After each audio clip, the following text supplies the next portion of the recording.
حضرت ادریس علیہ السلام، جنہوں نے اس دنیا میں سب سے پہلے قلم، کپڑے اور ہتھیار بنا کر انسانیت کے لیے ترقی کے راستے ہموار کیے، لیکن آپ پر جو صحیفہ نازل ہوا اسے بائبل سے الگ کیوں کر دیا گیا؟ دا بک آف اینوک ایک ایسا صحیفہ جو شاید دنیا کی سب سے پر اسرار کتابوں میں ایک ہے، کیونکہ اس کتاب میں اس کائنات کی پیدائش، حضرت آدم علیہ السلام کے زمانے کے پر اسرار کہانیاں اور ایسے راز لکھے ہیں جو شاید ہمارے پڑھے گئے تاریخ سے میل نہیں کھاتے۔ جائنٹس، علم نجوم، پورٹلز اور خلائی مخلوق سے حضرت ادریس علیہ السلام کا جنگ کرنا، یہ تمام چیزیں اس کتاب کو مزید پر اسرار بنا دیتی ہے۔ کیا واقعی حضرت ادریس نے خلائی مخلوق سے جنگ کر کے انسانیت کو بچایا تھا؟ اسلامی روایات اس کے متعلق کیا کہتی ہے؟ کیا ماڈرن سائنس کا سب سے بڑا سوال یعنی ایلین اور پورٹلز کا حضرت ادریس کی زندگی اور دور سے کوئی تعلق ہے؟ حضرت ادریس علیہ السلام اللہ کے تیسرے پیغمبر تھے جو حضرت آدم اور حضرت شیث علیہ السلام کے بعد نبوت کے منصب پر فائز ہوئے۔ آپ کی پیدائش قدیم شہر بابل میں ہوئی۔ روایتوں کے مطابق حضرت ادریس نے دنیا میں لوگوں کو سب سے پہلے لکھنے پڑھنے اور تعلیم حاصل کرنے کا درس دیا۔ آپ کا زیادہ تر وقت درس و تبلیغ میں گزرتا تھا، چنانچہ لوگ آپ کو ادریس یعنی درس دینے والا کہہ کر پکارنے لگے۔ آپ علیہ السلام حضرت شیث کے 5ویں نسل سے تعلق رکھتے تھے۔ مورخین کے مطابق حضرت ادریس حضرت آدم کے 500 سال بعد اور حضرت نوح علیہ السلام سے 1000 سال پہلے پیدا ہوئے۔ حضرت آدم علیہ السلام کے بیٹے حضرت شیث کا انتقال ہوا تو کچھ عرصے بعد ان کے پیروکار بہت کم تعداد میں باقی رہ گئے۔ قابیل کی اولاد نے کفر و شرک، بدکاری و بے حیائی کا بازار گرم کر رکھا تھا۔ زناکاری اور شراب نوشی عام تھی۔ ہر طرف بتوں کی پوجا اور آگ کی پرستش ہو رہی تھی، لہذا بنی آدم کی ہدایت و رہنمائی کے لیے اللہ نے حضرت ادریس کا انتخاب کیا۔ نبوت کے منصب پر فائز ہوتے ہی آپ نے اپنی قوم کے بھٹکے ہوئے لوگوں میں وعظ و تبلیغ کا کام شروع کر دیا، لیکن وہ سب آپ کے دشمن بن گئے، اور جو لوگ بھی حضرت ادریس پر ایمان لائے ان لوگوں نے ان پر ظلم کرنا شروع کر دیا۔ لہٰذا حضرت ادریس نے اپنے پیروکاروں کے ساتھ بابل سے ہجرت کرنے کا ارادہ کیا۔ حضرت ادریس اہل ایمان کو لے کر مصر کی طرف چل پڑے اور دریائے نیل کے کنارے آباد ہو گئے۔ یہ ایک سرسبز و شاداب علاقہ تھا۔ حضرت ادریس اور آپ کے ساتھیوں نے یہاں دعوت و تبلیغ کا کام جاری رکھا اور ان لوگوں نے یہاں مختلف علوم سیکھ کر خوب ترقی کی۔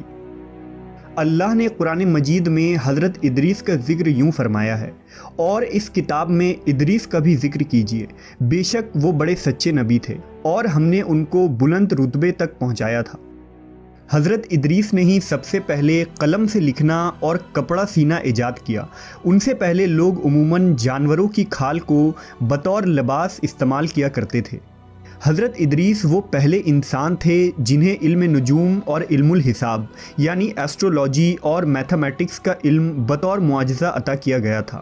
کہا جاتا ہے کہ آپ کو 72 زبانوں کا علم تھا اور دنیا کی تمام قدیم بنیادی زبان مثلاً عربی، سریانی، لاطینی، یونانی، عبرانی اور مصری زبان کی بنیاد آپ نے ہی رکھی تھی۔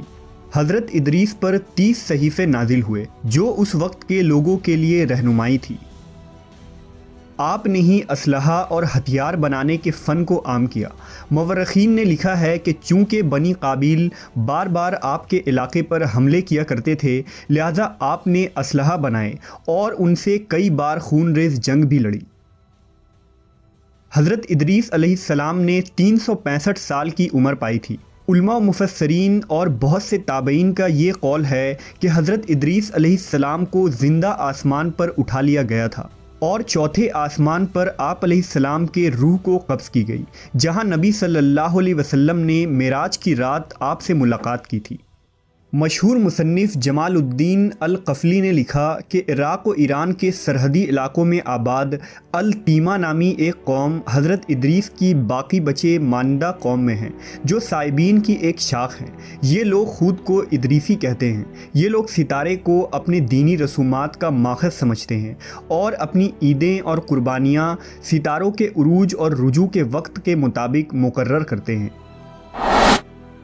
قرآن و حدیث کے علاوہ حضرت ادریس علیہ السلام کی زندگی اور ان کے زمانے کے متعلق معلومات کے دو مزید ذرائع موجود ہیں۔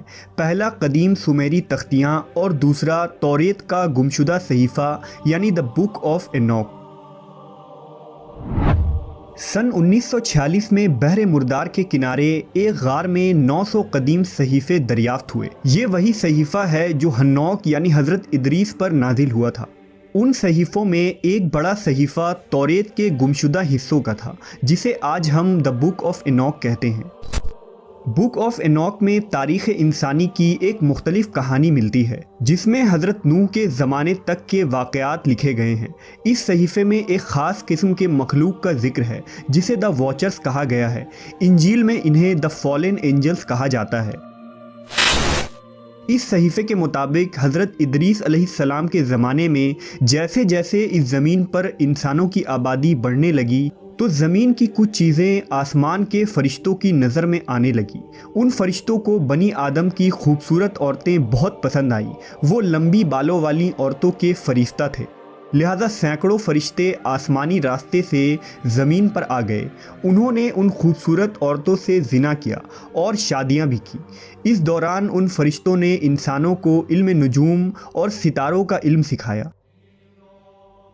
ان عورتوں نے جب بچوں کو جنم دیا تو وہ انسان نہیں تھے بلکہ عجیب و غریب دیو ہیکل مخلوق یعنی جائنٹس تھے جسے بائبل میں نیفیلیم کہا جاتا ہے۔ اسلامی روایات میں بھی اس طرح کے لمبے قد والے دیو کا ذکر جگہ بجگہ ملتا ہے۔ بک آف اینوک کے مطابق وہ فرشتے زمین پر اپنی حکومت قائم کرنا چاہتے تھے اور انسانوں کو اپنے تابع کرنے کی خواہش رکھتے تھے۔ دراصل اہل کتاب یہود و نصارہ کا یہ عقیدہ ہے کہ ابلیس ایک فرشتہ تھا اور اس نے جب اللہ کی نافرمانی کی تو وہ مردود ہو کر ابلیس کہلایا، جبکہ قرآن و حدیث کے مطابق ابلیس فرشتہ نہیں بلکہ ایک جن تھا۔ لہٰذا اس غلط عقیدے کی بنیاد پر توریت اور عیسائی لٹریچر میں ان مخلوق کو فرشتہ لکھا گیا ہے، جبکہ فرشتے اللہ کے حکم کے تابع ہوتے ہیں، نہ ہی وہ نافرمان ہوتے ہیں اور نہ گناہ کر سکتے ہیں۔ وقت گزرنے کے ساتھ زمین پر ان واچرز کی آبادی بڑھتی چلی گئی۔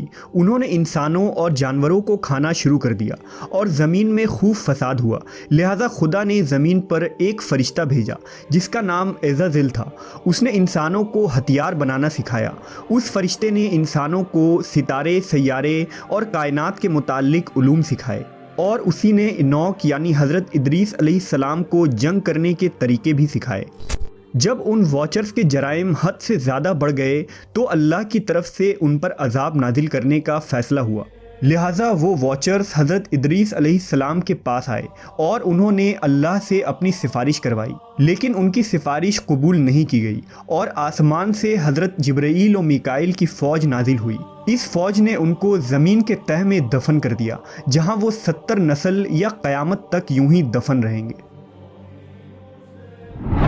حضرت ادریس علیہ السلام کا ذکر قدیم سومیری تختیوں میں بھی ملتا ہے۔ ان سومیری ٹیبلٹس کے مطابق خنوخ کے دور میں آسمان کے راستے سے اس زمین پر دوسری مخلوق آئی تھی جن کا نام انوناکی تھا۔ سومیری انہیں خدا مانتے اور ان کی پوجا کیا کرتے تھے۔